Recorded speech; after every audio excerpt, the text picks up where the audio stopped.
The Book of Ruth. Chapter 1. In the days when the judges judged, there was a famine in the land. A certain man of Bethlehem, Judah, went to live in the country of Moab with his wife and his 2 sons. The name of the man was Elimelech, and the name of his wife Naomi. The names of his 2 sons were Mahlon and Chilion, Ephrathites of Bethlehem, Judah. They came into the country of Moab and lived there. Elimelech, Naomi's husband, died, and she was left with her 2 sons. They took for themselves wives of the women of Moab. The name of the one was Orpah, and the name of the other was Ruth. They lived there about 10 years. Mahlon and Chilion both died, and the woman was bereaved of her 2 children and of her husband. Then she arose with her daughters-in-law, that she might return from the country of Moab. For she had heard in the country of Moab how the Lord had visited his people in giving them bread.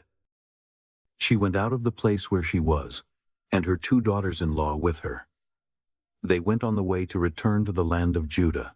Naomi said to her 2 daughters-in-law, "Go, return each of you to her mother's house. May the Lord deal kindly with you, as you have dealt with the dead and with me. May the Lord grant you that you may find rest, each of you in the house of her husband." Then she kissed them, and they lifted up their voices and wept. They said to her, "No, but we will return with you to your people." Naomi said, "Go back, my daughters. Why do you want to go with me? Do I still have sons in my womb, that they may be your husbands? Go back, my daughters, go your way, for I am too old to have a husband.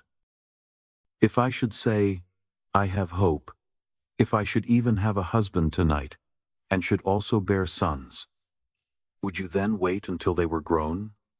Would you then refrain from having husbands? No, my daughters, for it grieves me seriously for your sakes, for the Lord's hand has gone out against me." They lifted up their voices and wept again. Then Orpah kissed her mother-in-law, but Ruth stayed with her. She said, "Behold, your sister-in-law has gone back to her people and to her God." "Follow your sister-in-law," Ruth said. "Don't urge me to leave you, and to return from following you. For where you go, I will go, and where you stay, I will stay. Your people will be my people, and your God my God. Where you die, I will die, and there I will be buried. May the Lord do so to me, and more also, if anything but death parts you and me." When Naomi saw that she was determined to go with her, she stopped urging her. So they both went until they came to Bethlehem. When they had come to Bethlehem, all the city was excited about them, and they asked, "Is this Naomi?" She said to them, "Don't call me Naomi. Call me Mara, for the Almighty has dealt very bitterly with me. I went out full, and the Lord has brought me home again empty. Why do you call me Naomi? Since the Lord has testified against me, and the Almighty has afflicted me." So Naomi returned, and Ruth the Moabitess, her daughter-in-law, with her, who returned out of the country of Moab. They came to Bethlehem in the beginning of barley harvest. Chapter 2. Naomi had a relative of her husband's, a mighty man of wealth, of the family of Elimelech, and his name was Boaz. Ruth the Moabitess said to Naomi, "Let me now go to the field, and glean among the ears of grain after him, in whose sight I find favor." She said to her, "Go, my daughter." She went, and came and gleaned in the field after the reapers. And she happened to come to the portion of the field belonging to Boaz, who was of the family of Elimelech. Behold, Boaz came from Bethlehem, and said to the reapers, "May the Lord be with you." They answered him, "May the Lord bless you." Then Boaz said to his servant who was set over the reapers, "Whose young lady is this?"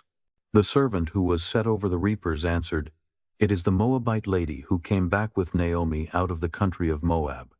She said, "Please let me glean and gather after the reapers among the sheaves." So she came, and has continued even from the morning until now, except that she rested a little in the house. Then Boaz said to Ruth, "Listen, my daughter, don't go to glean in another field, and don't go from here, but stay here close to my maidens. Let your eyes be on the field that they reap, and go after them. Haven't I commanded the young men not to touch you? When you are thirsty, go to the vessels, and drink from that which the young men have drawn." Then she fell on her face, and bowed herself to the ground, and said to him, "Why have I found favor in your sight, that you should take knowledge of me, since I am a foreigner?" Boaz answered her, "I have been told all about what you have done for your mother-in-law since the death of your husband, and how you have left your father, your mother, and the land of your birth, and have come to a people that you didn't know before. May the Lord repay your work, and a full reward be given to you from the Lord, the God of Israel, under whose wings you have come to take refuge." Then she said, "Let me find favor in your sight, my Lord, because you have comforted me, and because you have spoken kindly to your servant, though I am not as one of your servants." At mealtime Boaz said to her, "Come here, and eat some bread, and dip your morsel in the vinegar." She sat beside the reapers, and they passed her parched grain. She ate, was satisfied, and left some of it. When she had risen up to glean, Boaz commanded his young men, saying, "Let her glean even among the sheaves, and don't reproach her. Also pull out some for her from the bundles, and leave it. Let her glean, and don't rebuke her." So she gleaned in the field until evening, and she beat out that which she had gleaned, and it was about an ephah of barley. She took it up, and went into the city. Then her mother-in-law saw what she had gleaned, and she brought out, and gave to her that which she had left after she had enough. Her mother-in-law said to her, "Where have you gleaned today? Where have you worked? Blessed be he who noticed you." She told her mother-in-law with whom she had worked, "The man's name with whom I work today is Boaz." Naomi said to her daughter-in-law, "May he be blessed by the Lord, who has not abandoned his kindness to the living and to the dead." Naomi said to her, "The man is a close relative to us, one of our near kinsmen." Ruth the Moabitess said, "Yes, he said to me, 'You shall stay close to my young men, until they have finished all my harvest.'" Naomi said to Ruth her daughter-in-law, "It is good, my daughter, that you go out with his maidens, and that they not harm you in any other field." So she stayed close to the maidens of Boaz, to glean to the end of barley harvest and of wheat harvest, and she lived with her mother-in-law. Chapter 3. Naomi her mother-in-law said to her, "My daughter, shall I not seek rest for you, that it may be well with you? Now isn't Boaz our kinsman, with whose maidens you were? Behold, he will be winnowing barley tonight on the threshing floor. Therefore, wash yourself, anoint yourself, get dressed, and go down to the threshing floor. But don't make yourself known to the man until he has finished eating and drinking. It shall be when he lies down, that you shall note the place where he is lying. Then you shall go in, uncover his feet, and lie down. Then he will tell you what to do." She said to her, "All that you say, I will do." She went down to the threshing floor, and did everything that her mother-in-law told her. When Boaz had eaten and drunk, and his heart was merry, he went to lie down at the end of the heap of grain. She came softly, uncovered his feet, and lay down. At midnight, the man was startled, and turned himself, and behold, a woman lay at his feet. He said, "Who are you?" She answered, "I am Ruth your servant. Therefore spread the corner of your garment over your servant, for you are a near kinsman." He said, "You are blessed by the Lord, my daughter. You have shown more kindness in the latter end than at the beginning, because you didn't follow young men, whether poor or rich. Now, my daughter, don't be afraid. I will do to you all that you say. For all the city of my people knows that you are a worthy woman. Now it is true that I am a near kinsman. However, there is a kinsman nearer than I. Stay this night, and in the morning, if he will perform for you the part of a kinsman, good. Let him do the kinsman's duty. But if he will not do the duty of a kinsman for you, then I will do the duty of a kinsman for you, as the Lord lives. Lie down until the morning. She lay at his feet until the morning. Then she rose up before one could discern another. For he said, Let it not be known that the woman came to the threshing floor. He said, Bring the mantle that is on you, and hold it. She held it. And he measured 6 measures of barley, and laid it on her. Then he went into the city. When she came to her mother-in-law, she said, How did it go, my daughter? She told her all that the man had done for her. She said, He gave me these 6 measures of barley, for he said, Don't go empty to your mother-in-law. Then she said, Wait, my daughter, until you know what will happen, for the man will not rest until he has settled this today. Chapter 4. Now Boaz went up to the gate and sat down there. Behold, the near kinsman of whom Boaz spoke came by. Boaz said to him, Come over here, friend, and sit down. He came over and sat down. Boaz took 10 men of the elders of the city and said, Sit down here. And they sat down. He said to the near kinsman, Naomi, who has come back out of the country of Moab, is selling the parcel of land, which was our brother Elimelech's.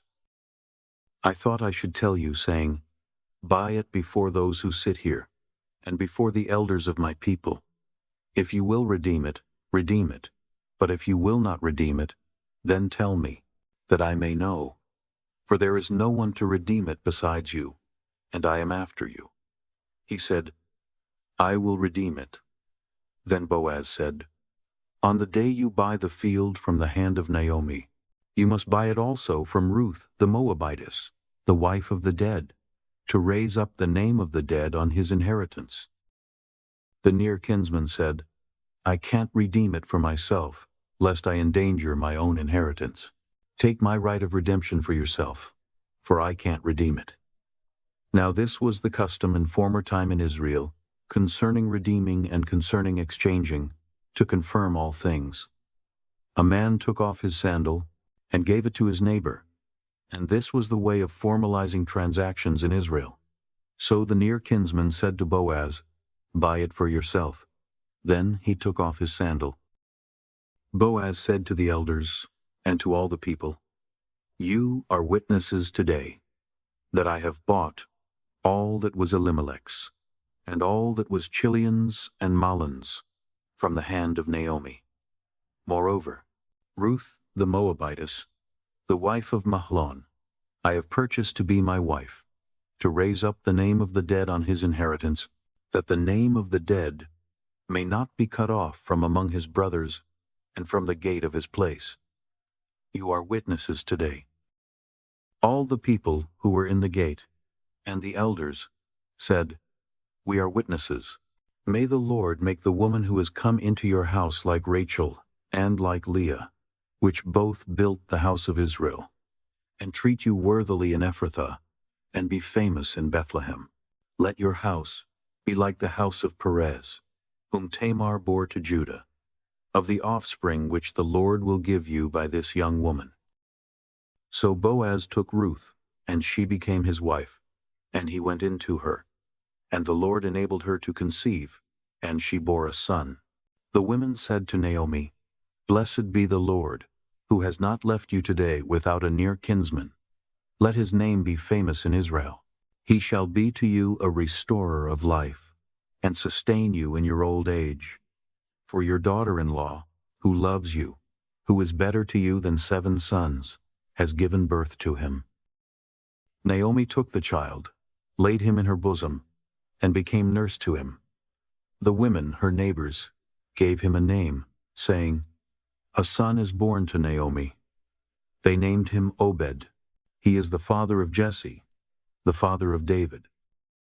Now this is the history of the generations of Perez. Perez became the father of Hezron, and Hezron became the father of Ram, and Ram became the father of Amminadab, and Amminadab became the father of Nahshon, and Nahshon became the father of Salmon, and Salmon became the father of Boaz, and Boaz became the father of Obed, and Obed became the father of Jesse, and Jesse became the father of David.